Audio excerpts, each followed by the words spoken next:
विवेक मित्तल हमारे साथ जुड़ रहे हैं, जो आपको अपडेट भी करेंगे। कल वो नहीं थे, थर्सडे को टिपिकली नहीं होते हैं, तो एक बार वो अपडेट भी आपको कर देंगे।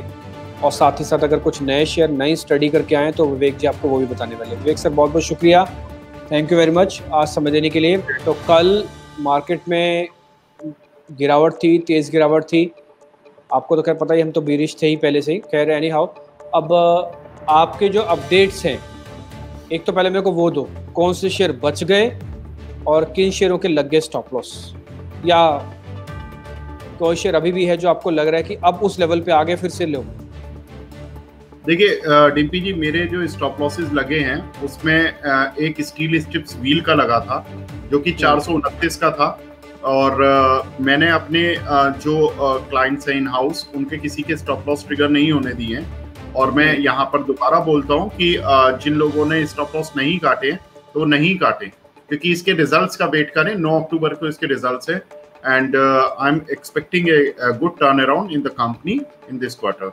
और जिन लोगों ने कार्ड भी दिए हैं तो वो दोबारा से अपनी क्वांटिटी को बाय कर सकते हैं, उनके 5 रुपए सस्ता ही मिल रहा है। ठीक है, अच्छा सर, अब जिनके कट गए वो वापस आ जाएं, जिनके नहीं कटे वो अगर हैं भी इसके अंदर हैं शेयर के अंदर, या कोई मान लो लेना भी चाहता है, पुराने वालों से सस्ता ही मिलेगा उनको तो जी बिल्कुल एवरेज भी कर सकते हैं। क्या रखें? देखिए सर, इसका स्टॉप लॉस वैसे तो मैं फिर बता रहा हूँ कि क्योंकि इस समय जिस तरह का मार्केट चल रहा है, उस मार्केट में होता क्या है कि स्टॉप लॉसेस कट ही जाते हैं। जब हजार पॉइंट के फॉल आते हैं तो मार्केट में कहीं ना कहीं एक इस तरह के स्टॉप लॉसेस रहते हैं। लेकिन मेरा मानना है कि अभी आप आज का जो लो है 423, इसके आसपास खरीदें और 418 के करीब का स्टॉप लॉस लगा लें। अब ज्यादा दूर का स्टॉप लॉस नहीं दे रहा हूँ, 418 का करीब का स्टॉप लॉस दे रहा हूँ केवल। ठीक है, 418 का हो गया। एक शेयर ना बार बार हमसे जरा पूछा जा रहा है, मैं उसको जरा क्लियर कर दूं, फिर विवेक सर के पास वापस आ रहा हूँ। वह फोर्टिस हेल्थ केयर। फोर्टिस में कल 142 का टारगेट था, ऑलमोस्ट 141 तक लगाया है इसका हाई, 141.60 पैसे तक का। इसका नया लेवल अब 142 के बाद ही देखेंगे। रही बात स्टॉप लॉस की, वो 130 रुपये का रखो आप। तो फोर्टिस को लेकर जिनके पास भी जब बैक टू बैक को कुछ सवाल आ रहे थे, इसलिए मैंने उसका जवाब थोड़ा रोक के आपके सामने लिया। अभिनव जी, आपने JSW स्टील, चलो ठीक है, मैं आपका सवाल बाद में लूँगा। पहले विवेक सर अपने आप कंप्लीट कीजिए। ठीक, बाकी डिम्पी जी जो मेरी लॉन्ग टर्म कॉल है, TV18, नेटवर्क 18 और स्टील स्ट्रिप्स व्हील और एक शायद कॉल और। तो TV18 के अंदर आप अभी भी बने हुए हो, 28 रुपये का चल रहा है, आप बने रहोगे? बिल्कुल बिल्कुल। ठीक है, इनके नेटवर्क 18 के साथ भी आप बने रहोगे? बिल्कुल, नेटवर्क 18, PNB गिल्ड्स और स्टील स्ट्रिप्स व्हील, ये मेरे 4 शेयर चल रहे हैं जिनमें मैं बना हूं। PNB गिल्ड, हाँ PNB गिल्ड भी आपका नहीं टूटा अभी तो। हाँ ओके, अच्छा सर, एक और कौन सा था? PNB guild, network 18, CNBC, TV18 और बस ये 4 ही हैं। बाकी IIFL का हो ही चुका था, IIFL 84 के नीचे उसने क्लोज कर दिया था उस दिन। और बाकी कॉस्को से हम बाहर निकल गए थे, हालांकि आज कॉस्को में एक अच्छा मूव देखने को मिला है। तो जिन लोगों को अगर किसी के पास रह गए हो तो आप काट लीजिए, आज 10% ऊपर है शेयर, 100 रुपए का शेयर। तो ठीक है, कोई बात नहीं, ये चलता है कभी कभी, स्टॉक मार्केट है, इट्स अ गेम। सो ठीक है, डन। अब आपके नए शेयर सर, आज मेरी एक थीम है जिसमें कि मैं थोड़ा सा मार्केट से कॉन्ट्रा व्यू ले रहा हूं मे बी, और ये थीम है मेटल की। मेटल में बाय करना है, और मेटल में क्यों बाय करना है, और मार्केट में ही मैं इवन थोड़ा सा बाउंस बैक देख रहा हूं, और अच्छा बाउंस बैक देख रहा हूं। ये जो बाउंस बैक आपको स्क्रीन पर दिख रहा है, ये मे बी कि ये तो एक छोटा बाउंस बैक है जब कल का फॉल आया था, लेकिन आने वाले समय में जितना भी कल का फॉल है वो शायद मुझे लगता है कि पूरा रिट्रेस हो जाएगा। उसका कारण मैं बताता हूँ कि US में स्टिमुलस की बातें दोबारा हो रही हैं, और नेक्स्ट वीक में $2.3 ट्रिलियन का स्टिमुलस दोबारा आ सकता है। इस पर चर्चा होगी वहां पर हाउस में। और अब मुझे लगता है कि दोनों ही पार्टीज इस स्टिमुलस को पास कराने के लिए पूरी कोशिश करेंगी। रीजन बीइंग कि कोई भी पार्टी अपने सर पर, जो विपक्षी पार्टी है, वो अपने ऊपर नहीं लेना चाहेगी कि हम स्टिमुलस लाने नहीं दे रहे हैं। और जो ट्रम्प साहब की पार्टी है उसको पूरी तरह से, अगर ये इलेक्शन जीतना है तो वो सेंटीमेंट खराब नहीं होने देना चाहेगी कि मार्केट का सेंटीमेंट खराब हो, क्योंकि डोनाल्ड ट्रंप अक्सर स्टॉक मार्केट में काफी नजर रखते हैं और उनका ये मानना है कि उनके आने के बाद स्टॉक मार्केट बहुत अच्छा चला है, यूएस का लोगों ने पैसे बनाए हैं, और वो कुछ हद तक बात सच भी है। तो वो इस सेंटीमेंट को भुनाना चाहेंगे इलेक्शन में, लास्ट के 1 महीने में वो खराब नहीं करना चाहेंगे। तो कहीं ना कहीं उनकी पार्टी इस चीज को लेकर एग्रेसिव होगी, और मुझे लगता है कि अगर स्टिमुलस आता है तो मेटल में, खासतौर से आज हम बेस मेटल में, कमोडिटी मार्केट में भी देख रहे हैं कुछ दोबारा से रिकवरी होते हुए, और मुझे लगता है कि ये रिकवरी बेस मेटल में आएगी, उसका फायदा मेटल कंपनीज को मिलेगा। दूसरा जो बड़ा ट्रिगर जो कि मैं घरेलू मार्केट से देखता हूं वो ये है कि जो ऑटो बिक्री के आंकड़े होंगे वो भी हमें नेक्स्ट वीक में आते हुए दिखाई देंगे 1 अक्टूबर को। तो उसमें मैं एक्सपेक्ट कर रहा हूँ कि ऑटो कंपनीज के आंकड़े जो होंगे सितंबर मंथ के वो अच्छे देखने को मिलेंगे। तो on the basis of this fact metal की डिमांड स्ट्रांग रहेगी, क्योंकि मैं पढ़ रहा था कहीं पर कि मारुति और कई कंपनियों ने अपना एक भी दिन की छुट्टी नहीं कर रहे हैं अब वो, और लगातार प्रोडक्शन कर रहे हैं।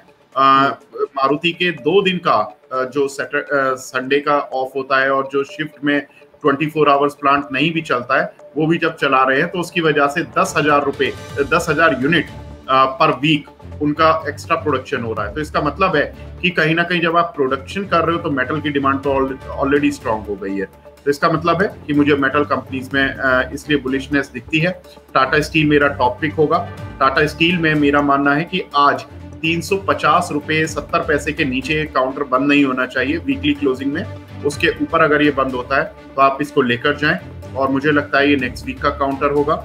दूसरा मेरा एक कंपनी है प्रकाश इंडस्ट्रीज, जो कि आपको याद होगा कि हमने 35-36 रुपए पर पहले भी बात की थी और ये 50 रुपए तक होकर आ गया था। मैं दोबारा से इसमें बाय रिट्रेट करता हूँ, और ये काउंटर यहाँ से अगेन करीब आपको 30 से 40% प्रॉफिट देने का मादा रखता है, लेकिन अभी आप केवल 42 के टारगेट के लिए अप्रोच करें। ठीक है, तो 2 शेयर हो गए, एक तो छोटा शेयर हो गया प्रकाश इंडस्ट्रीज, 42 का टारगेट। स्टॉप लॉस दे दो सर इसका। 42 का टारगेट के लिए डीपीजी इसमें 35 के आसपास आप इसमें स्टॉप लॉस रखें बस। 35 बड़ा स्टॉप लॉस है, अभी 36 रुपये 60 पैसे चल रहा है पहला। दूसरा टाटा स्टील आप कह रहे हो कि एक पुल बैक मिल जाएगा, और ये पुल बैक टाटा स्टील का आज 50 के ऊपर रह के क्लोजिंग भी मिल जाएगी। वैसे हम आपको बता दें हमने टाटा स्टील 400 पे शॉर्ट करवाया था और हमको 50 रुपये हमने कहा था कि मिल जाएंगे, मिल गए। आप हमने ऊपर से कन्विक्शन रखी थी शॉर्ट करने की, आप बेस बनवा के बता रहे हो कि वापस पुल बैक मिल सकता है। इंटरेस्टिंग। इसका स्टॉप लॉस है, उसका टारगेट भी दे दो सर। इसका स्टॉप लॉस आज 300, देखिए मैं दोबारा बता देता हूँ, ये 350 की आज की क्लोजिंग देना चाहिए इसको, नहीं तो जो इंट्राडे ट्रेडर है वो आज का जो लो है 344 का उसको एसएल मान लें, और नहीं तो आप इसमें 350 के ऊपर अगर क्लोजिंग होती है आप इसको लेकर जाएं। नेक्स्ट वीक ये अपना अच्छी चाल दिखाएगा। अब मैं इसका टारगेट दे देता हूं आपको कि टारगेट कहां तक जाएगा। ये काउंटर हो सकता है कि आपको नेक्स्ट वीक में करीब 370 रुपए तक दिखाई दे। 365 से 70 रुपए के टारगेट के लिए आप इस पर अप्रोच करें। केवल ये 370 से 375 का टारगेट हो गया। 350 की आज की हमको क्लोजिंग चाहिए इसके अंदर। स्टॉप लॉस क्या सर? सर स्टॉप लॉस मैंने इंट्राडे ट्रेडर्स के लिए तो बताया, आज का ही लो जो कि 344 है, तो आप उससे 50 पैसे नीचे रख लीजिएगा। और अगर आप पोजिशनल ट्रेडर हैं तो 350 के ऊपर अगर क्लोजिंग होती है तो ही लेकर जाएं, नहीं होती है तो आप मंडे को आकर दोबारा ले लें। मंडे को हम बात कर लेंगे एक बार। फिर आप एक काम करना, 350 के ऊपर अगर आप क्लोज होगे तो फिर आप 344 का लगा भी दोगे स्टॉप लॉस, तो कोई मीनिंग नहीं, क्योंकि टर्मिनल ही बंद हो जाएगा। तो आप 350 की इन्वेस्टर्स के लिए तो ये होगा कि अगर 350 के ऊपर मिले तो फिर ले जाओ। ट्रेडर्स के लिए है कि भैया 350 के नीचे अगर आपको या ट्रेड ले रहे हो कन्विक्शन के हिसाब से कि हाँ ले लेते हैं कोई बात नहीं, तो आप 344 रुपये का एक स्टॉप लॉस लगा के रखो।